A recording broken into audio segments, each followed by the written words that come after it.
l'avènement du Seigneur Jésus-Christ. C'est le thème. Donc, l'avènement du Seigneur Jésus-Christ. Pour cela, nous allons lire 2 Thessaloniciens 2, versets 1 à 12. J'ai lu la parole de Dieu.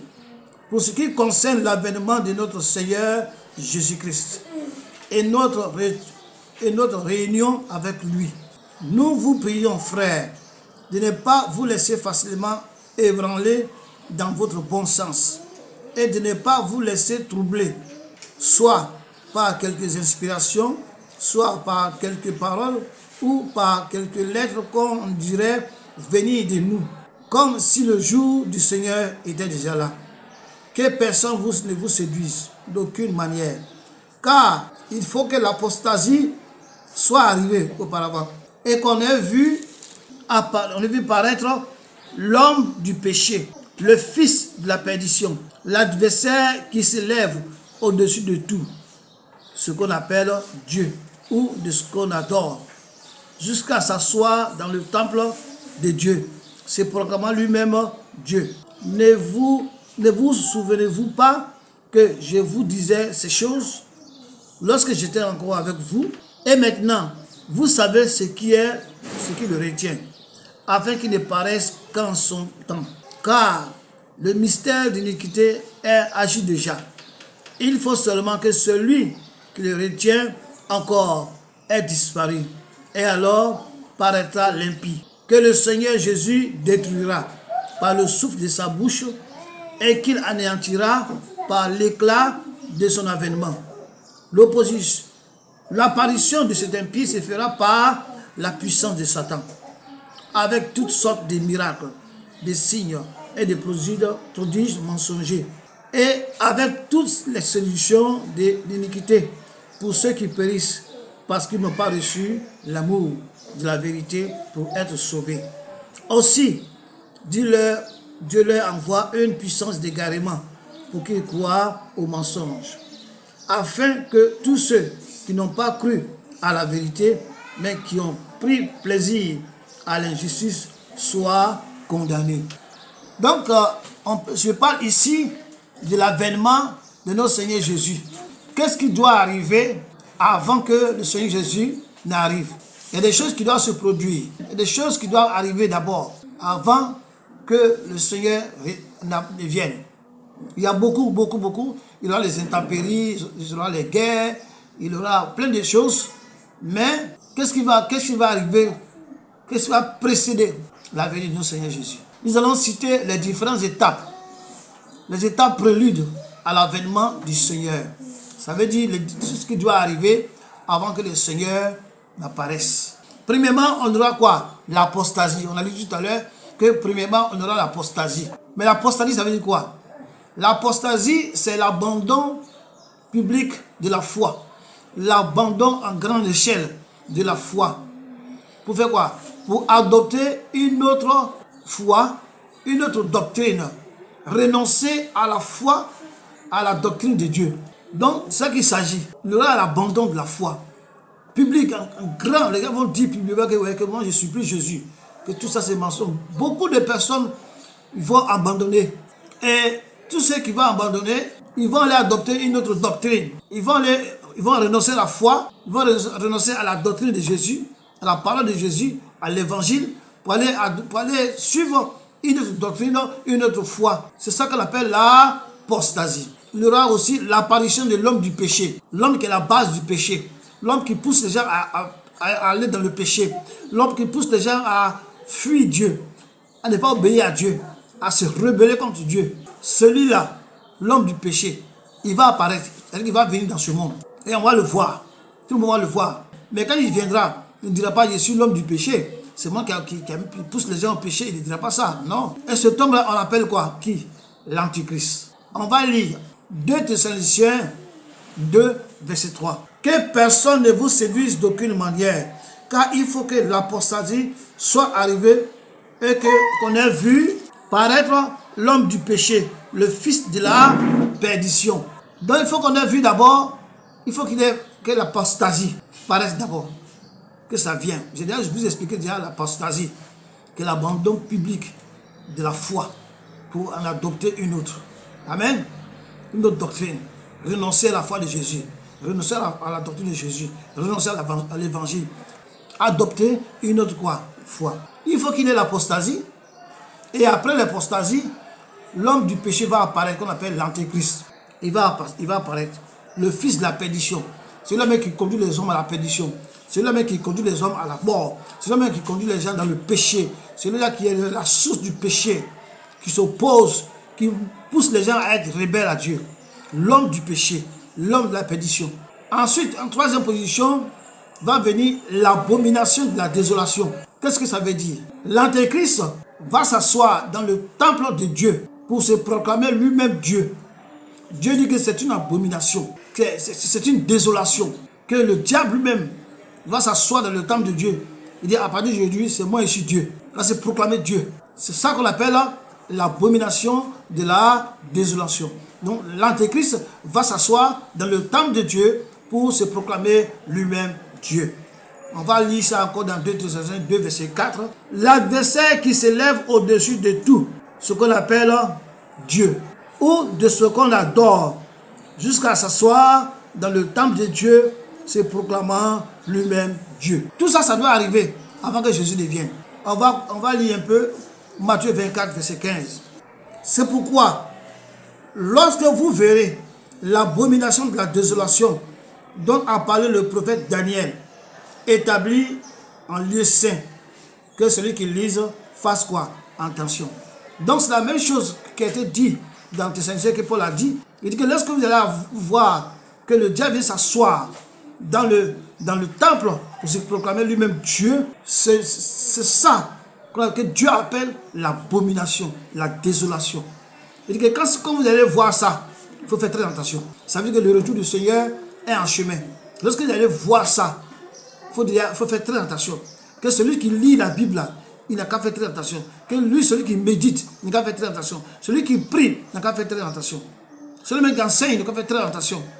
Parce que ça, c'est un grand signe que Dieu a donné.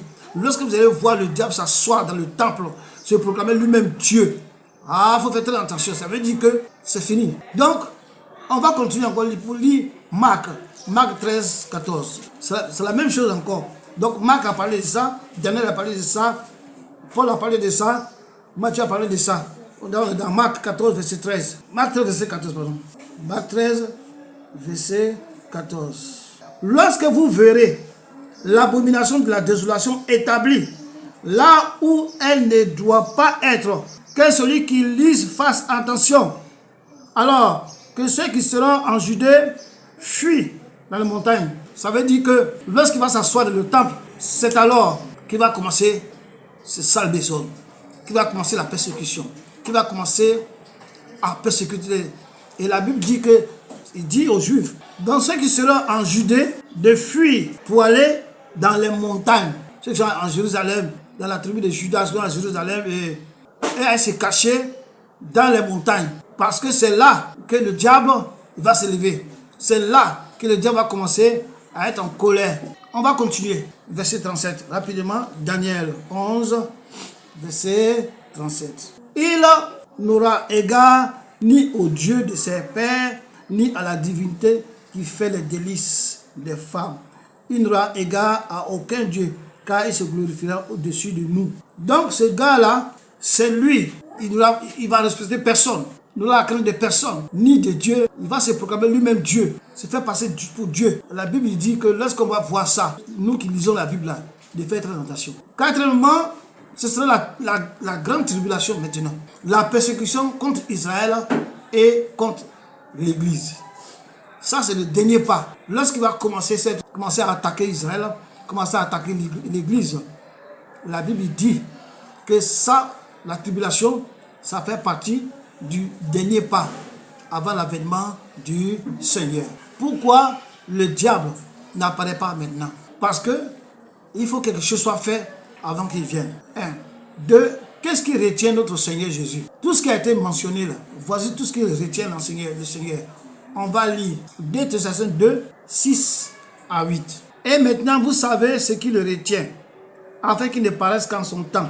Car le mystère de l'iniquité agit déjà. Il faut seulement que celui qui le retient ait encore disparu. Alors, paraîtra l'impie. Donc, l'impie doit paraître après l'apostasie. Ça doit paraître après le comble du péché. Après cela, l'impie va venir. Et lorsque l'impie va venir, il va s'apprendre à l'Église et aux Juifs, à Israël. Et après cela, notre Seigneur va apparaître. On dit le mystère de l'iniquité agit déjà. Qu'est-ce qu'on appelle l'iniquité? L'iniquité, c'est une injustice excessive, unique, injuste. Dans le domaine religieux, c'est un état de péché. La corruption des mœurs, le débordement des vices. Ce sera vraiment la merde, quoi. Les mœurs, le débordement, les mauvaises mœurs. Ce sera le comble du péché. Ce sera les vices qui vont déborder. C'est l'apostasie. Les gens vont abandonner Dieu. Ils vont suivre le diable. Ils vont commencer à même faire l'amour peut-être dans la rue, à s'embrasser dans la rue, à faire des choses abominables, des choses vraiment que on ne peut pas imaginer, nous, maintenant, dans cette époque où nous sommes là, aujourd'hui, là, on ne peut pas imaginer ça. Mais ça va arriver. Et ça, avant l'Antéchrist. Parce que ça va arriver jusqu'à son comble, pardon. À son comble, c'est alors que va apparaître l'Antéchrist. Et lorsqu'il va apparaître, à un moment donné, il va aller à Jérusalem et s'asseoir dans le temple pour dire qu'il est Dieu. Lorsque les gens vont poser un refus catégorique, il va s'élever contre l'Église, il va s'élever contre Israël et persécuter les gens. Et il y aura en ce temps des chrétiens qui vont résister à l'abomination, qui vont résister au péché, qui ne vont pas rentrer dans l'apostasie, mais qui vont demeurer dans la parole du Seigneur. Et la Bible dit que ces personnes-là seront poursuivies, seront persécutées. L'Israël aussi, les Israéliens seront persécutés. D'autres seront tués dans cela. C'est vrai, c'est pas tout le monde qui va mourir, mais d'autres seront tués. Et la Bible dit ça. Et après toutes ces choses, le Seigneur va venir pour mettre fin à cette tuerie, pour mettre fin au règne du diable, pour mettre fin au règne de l'Antéchrist. Et le jugement va prendre place. Amen. Pas le dernier jugement, mais le jugement qui va mettre fin au règne du diable. Qui va mettre fin de la fin des temps. Pas la fin du monde, mais la fin des temps. Amen. Donc, le mystère de l'iniquité qui agit déjà dans l'Église et dans le monde sera à son comble. Les vices sera à leur comble. Tout ce qui est mauvaise mœurs, tout ce qui est sexualité, immoralité, tout ça sera à son comble. Ça veut dire que ça sera tellement que lorsque tu vas passer voir des gens qui font l'amour dans la rue, ça ne va rien te dire. Parce que tu vas voir ça matin, midi, soir.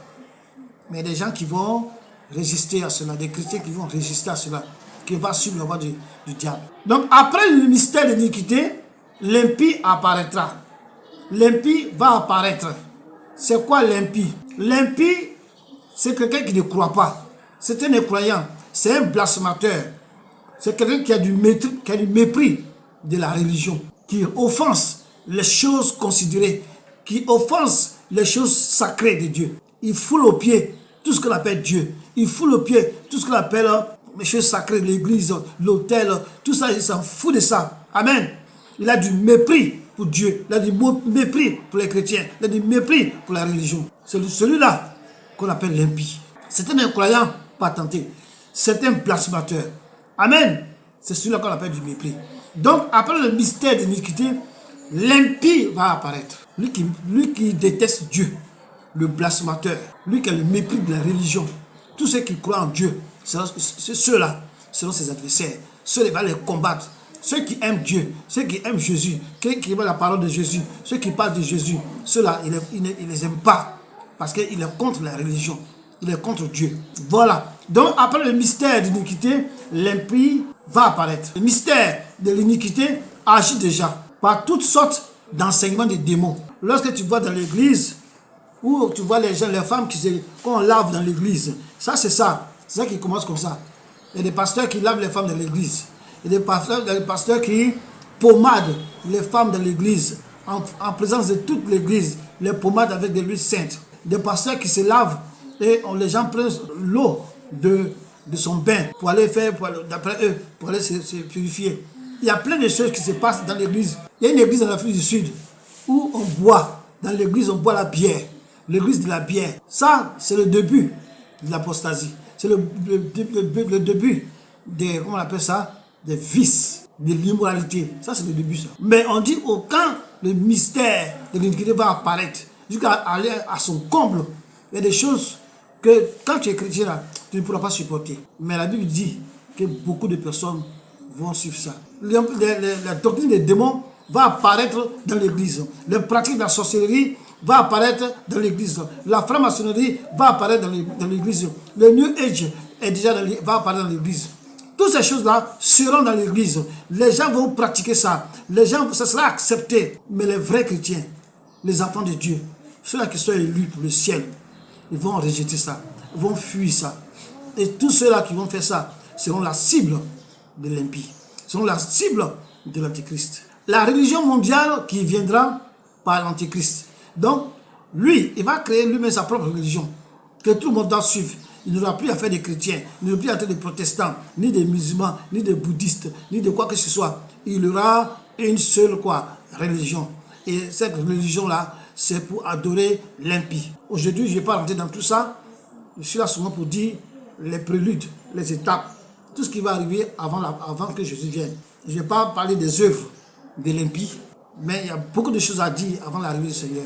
Il y a beaucoup de choses. Il y aura des tremblements de terre, il y aura, comment on appelle ça, de la guerre, toutes ces choses. Bon, je ne parle pas de ça, mais je parle les grandes lignes. Il faut que l'apostasie soit à son comble d'abord. Il faut que le péché prenne tout le monde entier. Que le péché prenne la place. Que le péché règne. Que l'abandon de la foi soit manifeste. Publiquement, comme à l'église, partout, soit manifeste. Et que ceux qui vont suivre Jésus soient un nombre très peu. Soient pas nombreux. Ce n'est pas nombreux. Parce que quand il va venir, beaucoup de gens seront corrompus, seront détournés. Ils vont abandonner Jésus. Ils vont abandonner la foi. Donc il faut que ça vienne. Et que cette apostasie-là soit à son comble. C'est-à-dire que ça déborde jusqu'à ce que vraiment les gens, ça ne soit plus rien maintenant devant les gens. Que ce soit comme bonjour. Donc il faut que ça arrive d'abord.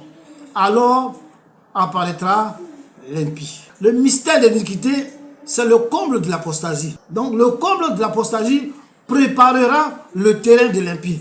Préparera le terrain de l'antéchrist. L'antéchrist ne peut pas venir comme ça, où actuellement là, tout le monde est là, il y a la conscience, la morale, tout et tout. Non, il va détruire la morale, il va détruire la foi, il va détruire tout ce qui est pieux, il va détruire tout ce qui est de Dieu, tout ce qui est vertueux, il va tout détruire. Il va envoyer l'apostasie. Et c'est un mystère. Et l'apostasie va aller jusqu'à son comble. Voilà. Et le comble là va préparer le retour de l'impie. Parce qu'il ne peut pas venir dans un monde parfait. Il faut qu'il vienne dans un monde imparfait, un monde impur, un monde souillé, un monde de dépravation des mœurs. Voilà. C'est ça. Le comble de l'apostasie préparera le terrain de l'impie. Comme Jean-Baptiste a préparé le chemin du Seigneur, ainsi l'apostasie, le comble de l'apostasie va préparer le chemin de l'impie. Peu de temps après cela va débuter la grande persécution contre Israël et contre l'impie et contre l'Église. Parce que c'est lui, l'antéchrist, c'est lui, l'impie, qui va venir persécuter l'Église. Ce n'est pas quelqu'un d'autre. Ce n'est pas Dieu qui va persécuter l'Église. Ce n'est pas Dieu qui sera en colère contre l'Église. Jésus qui va venir, il va venir mettre fin à tout cela. Et lui-même, il va juger les impies. Le diable, ses démons et tous ceux qui vont le suivre. Mais l'antéchrist, lui, va combattre l'Église. Tous ceux qui ont la foi et qui persistent dans cette foi, qui vont refuser de l'adorer, lui, le diable, ces personnes-là, lorsqu'ils seront pris, ils seront persécutés. D'autres seront tués, décapités. D'autres seront mis en prison. C'est ça le rôle de l'antéchrist. Il vient pour régner sur la terre. Il vient pour commander, pour prendre les rênes de la terre. Et il y a des gens, les satanistes, qui attendent ça. Il y a beaucoup de personnes qui attendent ça. Même en Israël, les gens qui attendent l'antéchrist pour manifester son règne. Quand il va commencer, peu de temps après l'enlèvement de l'antéchrist, va débuter la grande tribulation, la grande persécution contre Israël et contre qui? L'Église. Son apparition se fera par la puissance de Satan. Donc, l'antéchrist, quand il va venir, il va faire des miracles. Même ses pasteurs, ceux qui vont l'adorer, ils vont faire des miracles. Lui-même va faire des miracles. Il va faire descendre le feu du ciel. Ça va épater les gens. Les gens vont dire, vraiment, c'est lui-là qui est le Fils de Dieu. C'est lui-là vraiment qui est Jésus. C'est lui-là vraiment qui est Dieu. C'est lui-là vraiment qui doit venir. Beaucoup de personnes vont s'accrocher à lui, vont le suivre, vont l'adorer, vont l'acclamer. C'est la grande séduction. Mais tous ceux des chrétiens qui seront lucides, qui auront la tête dans la Bible, qui auront la connaissance de la Bible, qui auront la connaissance de la parole de Dieu, sauront que celui-là, c'est un imposteur. Et ceux-là vont refuser. Mais ce sera à leur risque et péril. On va lire 2 Thessaloniciens 2, versets 9 à 10. L'apparition de cet impie se fera par la puissance de Satan, avec toutes sortes de miracles, des signes et des prodiges mensongers, et avec toutes les séductions de l'iniquité pour ceux qui périssent, parce qu'ils n'ont pas reçu l'amour de la vérité pour être quoi? Sauvés. Donc, beaucoup de personnes, de ceux-là qui sont à l'église, qui sont là, qui vont renoncer à Jésus, qui ne vont pas recevoir l'amour. Quand on dit qu'ils ne vont pas recevoir l'amour, c'est Jésus, c'est Dieu, Dieu amour. Donc ces personnes-là, ils ne vont pas recevoir l'amour de la vérité. La vérité, c'est Jésus. Ils ne vont pas recevoir son amour, son évangile. Ils vont refuser tout cela et faire suivre ce que va dire l'Antéchrist. Les miracles, les signes et prodiges mensongers, la séduction de l'iniquité, ce sera son comble en ce temps-là. Et l'Antéchrist, en ce temps-là, c'est lui qui va régner. En ce temps-là, c'est lui qui sera le président de ce monde, qui va commander même le monde. Amen. Il va diriger le monde à sa façon. Tout le monde sera à ses pieds. Tous ceux qui vont s'opposer, chrétiens ou pas, seront tués. Donc tous ces miracles-là vont séduire tous ceux qui n'ont pas reçu l'amour de Christ. Tous ceux qui n'ont pas reçu le Saint-Esprit. Tous ceux qui n'ont pas Christ en eux. Tous ceux qui n'ont pas la parole en eux. Tous ceux qui n'ont pas reçu l'amour de Jésus. Actuellement, nous sommes chrétiens. Pourquoi? Parce que Jésus-Christ nous aime et nous a appelés à son amour et à la communion de son Fils. Tous ceux qui ne vont pas recevoir l'amour de Dieu, ils vont sur l'Antéchrist. Et seront séduits. Ceux-là qui périssent, Dieu leur enverra une force d'égarement pour croire davantage aux mensonges. Donc ceux-là qui seront là comme chrétiens ou pas, qui vont croire aux mensonges, des miracles mensongers, qui vont suivre la dépravation des mœurs, qui vont suivre le péché, le comble du péché, qui vont rentrer dans l'apostasie, abandonner l'église, abandonner la foi de Dieu, abandonner la foi de Jésus, abandonner la foi chrétienne, pour aller le suivre. Toutes ces personnes-là, vers la fin, quand ce sera le temps de venir, là, Dieu va déverser sur eux une force d'égarement. C'est-à-dire qu'ils sont davantage égarés, s'enfoncer davantage dans la bêtise. La Bible dit dans Matthieu même que, en ce temps-là, même des chrétiens vont dénoncer d'autres chrétiens. Il y a des chrétiens qui vont abandonner la foi et qui vont aller s'allier à l'Antéchrist. Ils vont dénoncer ceux-là qui vont rester persistés à rester à Jésus. Ils vont les dénoncer. Certains seront pris, tués. On va lire 2 Thessaloniciens 2, versets 11 à 12. Aussi Dieu leur envoie une puissance d'égarement pour qu'ils croient aux mensonges, afin que tous ceux qui n'ont pas cru à la vérité, mais qui ont pris plaisir à l'injustice, soient condamnés. Ceux qui n'ont pas pris plaisir à la vérité, à Jésus, qui n'ont pas suivi Jésus, ceux-là seront condamnés. Ceux-là qui ont pris plaisir à l'injustice, au mal, à l'iniquité, à l'apostasie, ceux-là seront condamnés. Tous ceux des chrétiens qui n'ont pas au salut ont été choisis d'avance par le Seigneur. Donc nous sommes là aujourd'hui, nous sommes chrétiens. C'est parce que le Dieu a voulu que tu sois chrétien. Tu n'es pas venu toi-même. Personne ne se lève pour dire je suis chrétien. C'est Dieu qui met en toi la foi chrétienne. Amen. C'est Dieu qui donne cette foi-là. Il y a des choses où Dieu demande, il demande aussi ta part.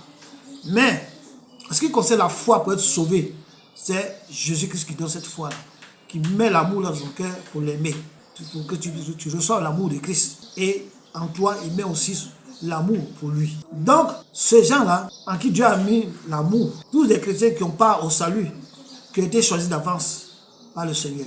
En ce temps-là, on ne sait pas si on sera dans le monde ou on sera en dehors du monde. Quand on dit en dehors du monde, ça veut dire qu'on est mort. Mais si en ce temps on est dans le monde et qu'on reste, on demeure le Seigneur et que son amour en nous, on sera enlevé. Donc, ceux-là que Dieu va appeler, qu'il a déjà choisi d'avance, qu'il a appelé, en pensant par la foi en Jésus-Christ et à la sanctification de leurs esprits, ceux-là sont sauvés. Et ils ont été choisis d'avance. Quand tu es appelé de Dieu, tu vas le faire d'une manière automatique. C'est-à-dire que ça ne sera pas pour toi une corvée. Mais celui qui n'est pas appelé, celui qui n'a pas été choisi d'avance, tout ça, ça sera un fardeau pour lui. Donc, Jésus-Christ a dit que son fardeau là, ce n'est pas lourd, que son fardeau est léger. Alors, tous ceux qui vont accepter Jésus là, ça ne sera pas, même si on les tue, ou même si on les persécute, ça ne sert à rien pour eux, parce que c'est Dieu même qui va mettre dans leur cœur son amour excessif. 2 Thessaloniciens 2, verset 13. Pour nous, frères bien-aimés du Seigneur, nous devons à votre sujet rendre actuellement grâce à Dieu. Parce que Dieu vous a choisi dès le commencement pour le salut, par la sanctification de l'Esprit et par la foi en Jésus-Christ. Donc ton esprit doit être sanctifié. Tu dois avoir foi en Jésus et Jésus sanctifie ton esprit. Et il met en toi son esprit, dans le baptême de le Saint-Esprit. Et tu reçois la puissance et comment témoigner de son nom.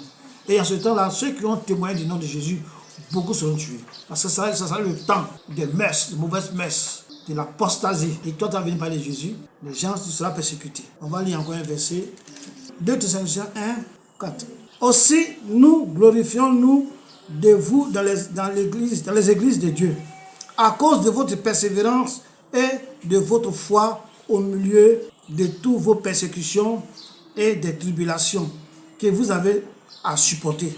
C'est une preuve du juste jugement de Dieu, pour que vous soyez jugés dignes du royaume de Dieu, pour lequel vous souffrez. Car il est de la justice de Dieu de rendre l'affliction à ceux qui vous affligent, et de vous donner à vous qui êtes affligés du repos avec nous, lorsque le Seigneur Jésus-Christ apparaîtra du ciel, avec les anges de sa puissance, au milieu d'une flamme de feu, pour punir ceux qui ne connaissent pas Dieu et ceux qui n'obéissent pas à l'évangile de notre Seigneur Jésus. Donc ici, Paul dit que de ne pas nous inquiéter des souffrances que nous allons subir. Beaucoup d'entre nous seront flagellés, seront affligés. Mais Paul dit que c'est pour nous rendre dignes de Dieu. Depuis les époques, depuis la naissance de l'Église jusqu'à aujourd'hui, les chrétiens sont persécutés dans divers endroits, plus ou moins. Et Jésus-Christ dit que, Paul dit ici que de ne pas que cela nous mène à être découragés. Cela nous mène à perdre la foi. C'est à cause de ça, il glorifie l'Église de Dieu qui persiste à marcher dans la foi. Dieu persécute, il afflige ceux qui nous affligent. Donc le temps vient où Dieu va nous prendre avec lui, avec ses anges. Et lorsqu'il va nous prendre avec lui, avec ses anges, ceux qui vont rester seront persécutés, seront combattus, seront punis par Dieu lui-même. Donc que tu sois persécuté aujourd'hui, demain, ou le jour de l'avènement de l'Antéchrist, et tu passes par la tribulation, Dieu dit qu'il viendra avec ses anges. Et ceux-là qui sont morts ou qui vont demeurer dans la parole de Dieu malgré les afflictions, ceux-là seront pris. Et ceux qui les ont affligés, eux seront punis. Que ce soit les démons, les anges déchus, que ce soit le diable lui-même, que ce soit les personnes, ils seront punis. Mais nous, pour rester dignes de notre Seigneur Jésus, dignes d'être enfants de Dieu, d'être appelés fils de Dieu, et d'être pris lorsque viendra le Seigneur. Amen. Que Dieu nous bénisse.